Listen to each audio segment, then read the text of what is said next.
nama Ibu santer sekali disebut sebagai suksesornya Bu Risma, sama-sama wanita. Itu awalnya gimana, Bu? Ya, pertama gini ya, jadi saya ditugasi partai.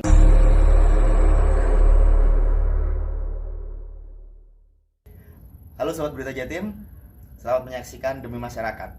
Bincang-bincang santai Berita Jatim TV bersama para tokoh bangsa yang siap mengabdikan diri kepada masyarakat. Bersama kita sekarang sudah ada Bu Reni Astuti. Beliau adalah Wakil Ketua DPRD Surabaya, politisi PKS, dan satu dari banyak tokoh wanita yang santer diisukan akan menjadi suksesor Bu Risma. Jadi gimana Bu Reni? Ini kan nama Ibu santer sekali disebut sebagai suksesornya Bu Risma, sama-sama wanita. Itu awalnya gimana, Bu? Ya, pertama gini ya, jadi saya ditugasi partai. Jadi kan di awal Januari itu kan PKS launching kan, bakal calon wali kota. Ya. Gitu. Saya menjadi salah satunya di situ dan karena sudah menjadi bakal calon wali kota yang memang itu amanah dari kader PKS dan juga struktur PKS, maka kemudian saya merasa punya tanggung jawab untuk kemudian mensosialisasikan, kemudian turun ke masyarakat dan sebagainya. Tapi kalau dan semua itu sesungguhnya lebih melanjutkan kebiasaan saya ya. Jadi kalau bicara kemudian saya turun masyarakat dan sebagainya itu kebiasaan saya yang sudah saya lakukan, tinggal kemudian memang ditambahin aja sekarang jadi bakal calon wali kota gitu. Kemudian yang kedua juga masyarakat, kemudian relawan, konstituen itu juga memberikan dorongan gitu loh. Mungkin karena saya perempuan, kemudian sering juga ketemu, kemudian ya ayo Bu, nggak ada nih Bu Risma gitu ya. Gitu ya, karena mungkin sama perempuannya ya, jadi simple gitu mungkin ininya bandingannya. Kemudian itu lebih ke tanggung jawab ya, lebih ke tanggung jawab karena sesungguhnya kalau mau dibilang saya sekarang sudah di dewan, ini juga pemilu juga barusan aja selesai gitu ya. Kemudian kita harus masuk lagi pada kompetisi pilihan wali kota. Saya kira memang membutuhkan energi lagi kan. Untuk yang sudah dilakukan apa Bu? Selain bertemu dengan masyarakat itu kan harus kan ya? Iya. Untuk persiapan lainnya seperti kita tahu PKS cuma punya 5 kursi, masih kurang. Untuk menjajakan koalisi bagaimana Bu? Nah, terkait dengan penjajakan koalisi, saya kira ini dilakukan juga ya. Kami dari DPP diberikan arahan untuk melakukan komunikasi kepada siapa saja gitu. Karena memang PKS jumlahnya cuma 5 gitu kan. Kita paham karena minimal dukungan itu kan 10 kursi gitu. Nah, karena itulah kemudian baik saya sebagai bakal calon, kemudian juga partai melakukan komunikasi dengan semuanya dan itu tidak mengunci pada salah satu partai tertentu. Kalau bicara koalisi saat ini yang paling dekat dengan PKS partai apa? Kan santer di luar PKS itu akan berkoalisi dengan Golkar atau Gerindra. Nah, yang paling dekat dengan PKS saat ini yang mana, Bu? Sekarang kayaknya komunikasi dengan semua ya. Dengan semua, dengan semua. Jadi mungkin ada yang mengatakan PKS dengan ini karena mungkin dengan analisa-analisa yang ada partai ini juga belum mendeklarasikan dukungan gitu. Saya kira itu hal yang wajar. Tapi yang jelas memang politik itu kan dinamis dan cair juga dan segala sesuatunya mungkin saja. Nah, kalau kita bicara Surabaya ini kan sudah 10 tahun lebih Bu ya, 10 tahun lebih lekat dengan image merah dan nasionalis begitu kan. PKS akan mencoba mendobrak ini. Itu gimana caranya Bu? Iya, sebenarnya ini kan kompetisi untuk memberikan kemaslahatan besar ya kepada masyarakat ya. Sebenarnya kan lebih ke sana ya. Tadi juga kita ikutin banyak masukan dari kegiatan seminar tadi, itu sesungguhnya juga kan ending dari demokrasi itu sesungguhnya kemaslahatan ya. Nah, siapapun kemudian nanti yang hadir di sana dan siapapun yang nantinya akan memenangkan kompetisi itu gitu. Sebenarnya kita tidak melihat pada ini dominansinya dulunya apa, kemudian kita mau merubah dominansi itu ya. Kalau saya melihatnya, saya secara pribadi tidak ke sana, tapi bagaimana kemudian kita membawa Surabaya ini bisa lebih maju lagi, bagaimana Surabaya ini bisa lebih mensejahterakan warganya, bagaimana Surabaya ini bikin happy warganya, bikin bahagia warganya. Saya kira ke sana lah semangatnya. Kalau kita melihat 10 tahun pemerintahan Bu Risma sudah cukup oke. Kedepannya apa yang menurut PKS masih kurang? Apa yang menurut Bu Reni masih kurang dan harus diberikan kepada masyarakat Surabaya? Iya, jadi kalau bicara tentang Surabaya, ya memang Surabaya sekarang banyak jadi rujukan ya kota-kota lain. Kita nggak menutup mata. Saya di Dewan itu 10 tahun, Ya. berbarengan dengan ketika Bu Risma mengawali menjadi wali kota Surabaya di 2010. Jadi samalah kita, saya 10 tahun di Dewan, Bu Risma juga 10 tahun di pemerintah sebagai wali kota begitu. Mulai dari 2010 di awal Bu Risma memimpin sampai kemudian saat ini bicara kita juga semakin berlipat, kemudian infrastruktur kita juga semakin banyak, kemudian pada konteks indikator kota bicara tentang indeks pembangunan manusia, angka kemiskinan dan sebagainya, memang kita melihatnya ada progres seperti ini, dan tentu kita masyarakat secara umum, secara keseluruhan ingin melanjutkan ini. Ya. Dan kalau bisa kemudian hal-hal yang sekiranya belum selesai, belum tuntas, itu kemudian bisa kita tuntas. Apa yang misalnya belum tuntas dari pemerintahan yang sudah ada sekarang, yang masih perlu harus, ini kayaknya belum kesentuh nih, itu apa? Kalau saya melihat gini, jadi ada beberapa sektor penting yang harus diperhatikan ya.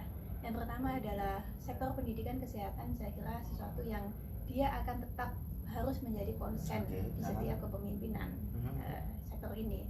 Kemudian yang kedua adalah sektor sosial, ya, sosial ekonomi sosial maksud saya di sini. Dalam konteks ini nanti ada bicara tentang pengangguran, bicara tentang problem sosial kemasyarakatan yang perlu untuk dituntaskan. Kemudian yang selanjutnya adalah keamanan, ketertiban dan pelayanan publik. Keamanan, ketertiban dan pelayanan publik. Beberapa sangat-sangat saya melihatnya 4 sektor itu menjadi hal yang sangat perlu untuk kita perhatikan. Beberapa hari lalu saya sempat baca statement Ibu terkait Surabaya Bus. Waktu itu Ibu mengatakan bahwa Surabaya Bus ini hanya sarana rekreasi gitu kan. Nah, kalau menurut Ibu, Surabaya perlu nggak sih Bu transportasi publik itu? Iya. Kalau di sini sebenarnya masuk pada sektor ekonomi ya, ekonomi dan infrastruktur ya. Jadi saya melihat bahwa sistem transportasi kita ini belum selesai. Kita masih punya problem di sini. Itu harus kita akui. Kita belum tuntas pada konteks sistem transportasi massal yang ada di kota Surabaya. Dan ini harus dituntaskan, harus diselesaikan. Apakah kemudian bisa diselesaikan pada era 5 tahun kepemimpinan ini ke depan nanti, ataukah kemudian mesti berlanjut gitu ya? Karena memang menata sebuah sistem transportasi massal kan tidak mudah. Tapi ada sebuah progres, ada sebuah energi baru gitu ya, yang harus memang kita kuatkan untuk kemudian kita melanjutkan sistem ini. Apa sesungguhnya yang bisa dilakukan? Mungkin kan pertanyaannya itu nih, kalau bicara tentang sistem transportasi massal.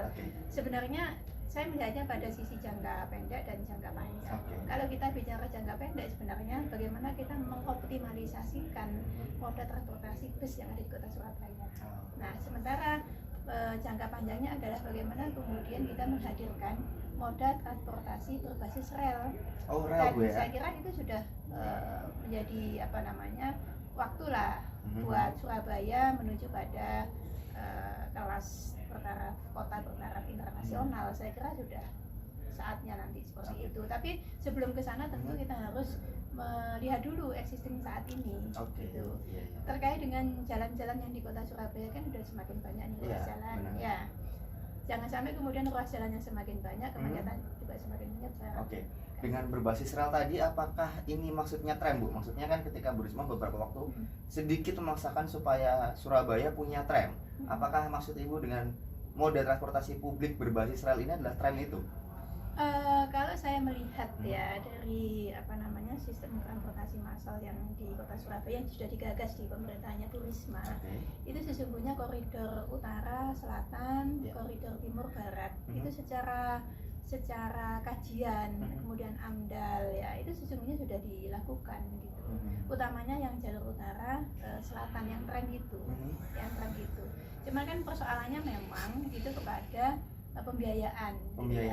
Dan menurut saya itu bisa diperkuat ya kajiannya terkait dengan koridor utara selatan dalam bentuk tram dan kemudian koridor timur barat dalam bentuk LRT yang ini juga sesungguhnya ada sambungannya sinergi dengan keluarnya Perpres 80 2019. LRT itu itu juga Surabaya kan menjadi salah satu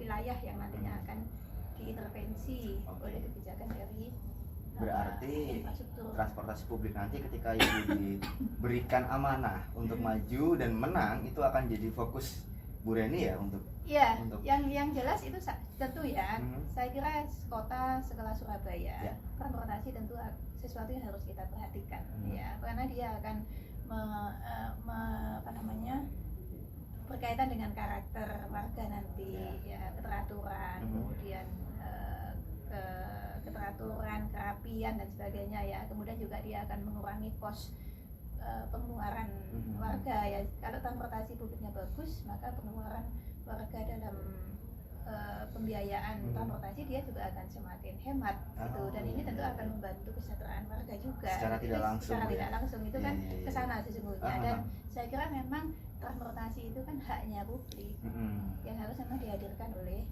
pemerintah, oleh negara, kan seperti Iya. itu. Oleh karena itulah kemudian ini menjadi salah satu, ya, saya Mhm. bilang salah satu. Ada hal lain terkait dengan pendidikan, kemudian kesehatan. Kalau bicara tentang pendidikan kesehatan, tentu saya nanti akan lebih melihat kepada bagaimana kemudian anak didik dan guru ini utama yang harus kita perhatikan. Anak didik dan guru, Anak guru didik dan murid berarti ya. Berarti kalau anak didik nanti kita bicara tentang bagaimana pembelajaran yang bisa menggali semua potensi dengan yang berkualitas. Iya. Kemudian kalau guru, bagaimana kesejahteraan guru ini tadi, tidak mendikotomi antara guru negeri dan guru swasta, tidak Iya. mendikotomi antara guru apakah dia itu yang jelas dia adalah guru, gitu ya, harus kita perhatikan. Kemudian kemudahan saya nanti adalah beberapa, mungkin nggak kita sampaikan Oke. semuanya sekarang ya, Nggak tapi masalah, ada Bu. Ya. beberapa yang jelas, misalkan terkait dengan kesehatan guru yang paling gampang nanya saat ini. Iya. Misalkan saat ini kan guru di Surabaya itu kan UMK, ya. Iya. Nah, kalau bisa kalau guru itu dia harus UMK plus. UMK plus ini maksudnya di atas UMK berapa persen atau bagaimana? Ya, jadi kalau sekarang Ya. sekarang tenaga kontrak katakanlah, Aha. ya, yang ada di pemerintah kota Surabaya, Siap. itu kalau dia itu guru, Mhm. ya, itu kan UMK. Ya. Nah, kemudian tenaga teknis lainnya Mhm. di Surabaya, apakah dia misalkan keamanan, Mhm. kebersihan, ya, itu juga dia UMK. Ah, Sama dengan jadi guru, levelnya gitu. jadi sama ya, dengan harus ada guru. lebihnya Nah, gitu. kita sepakat dengan tenaga-tenaga yang lain itu dia UMK, tapi semestinya guru, ya, ini dia mestinya tidak sama lah pendapatannya, katakanlah tingkat kesejahteraannya, ya, itu harus kita, karena dia sesungguhnya menjadi pilar kan Iya. untuk bagaimana sumber daya manusia, ya. Oh. Jadi harus dilebihkan gitu, ya, dan tentu itu dan saya menghitung itu mampu kita selesai. Bu, pertanyaan terakhir, Bu. Selentingan di masyarakat, beberapa akademisi mahasiswa itu selalu begini. Wah, susah nih kalau selain salah satu partai tertentu untuk bisa menang di Surabaya, apalagi PKS. Nah, tanggapan Ibu gimana tuh? Iya.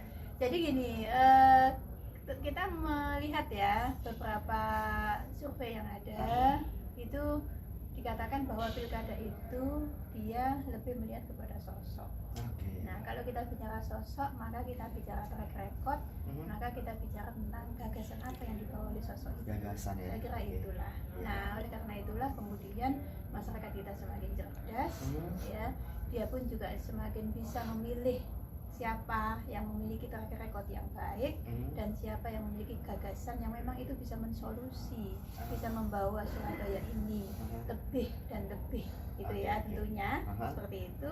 Ya, saya kira ini yang menjadi tantangan bagi saya, tentu misalkan saya sebagai bakal calon, ya, bagaimana saya memperkuat pada sisi ini, gitu. Nah, adapun kemudian misalkan tadi itu ya, Ah. kalau ini kalau partainya Bukan yang ini gitu kan, gitu susah ya. menang di Surabaya. Belum ada kajian yang empiris yang Ah, menunjukkan oke. seperti itu untuk di Surabaya. Oke, begitu. Ada pesan Bu mungkin untuk para sobat Berita Jatim? Ya, yang pertama tentu saya mengucapkan terima kasih kepada siapa saja warga Surabaya yang memberikan perhatian yang besar terhadap rencana konsentrasi nanti, dan tentu kita sangat berharap Surabaya nanti akan memiliki wali kota dan wakil wali kota sesuai dengan harapan Sesuai warga harapan. yang benar-benar mencintai melebihi cintanya kepada dirinya sendiri, Oke. gitu ya. Iya, iya. Karena sesungguhnya dengan itulah yang bisa membawa Surabaya ini bisa lebih baik. Dan siapapun nantinya yang terpilih ya, kita harus support Siap. siapapun itu, termasuk saya. Kalau saya tidak terpilih, saya akan support itu Support Bu ya. selama memang dia membawa kepada kebaikan untuk Surabaya dan kepada warga kota Surabaya. Siap. Terima kasih banyak Bu Reni. Sama-sama. Demikian Sobat Berita Jatim, bincang demi masyarakat kita bersama Bu Reni Astuti. Saya Ibnu Wibowo, jangan mudah kemakan hoax. Terima kasih banyak Bu. Iku mau masih bidang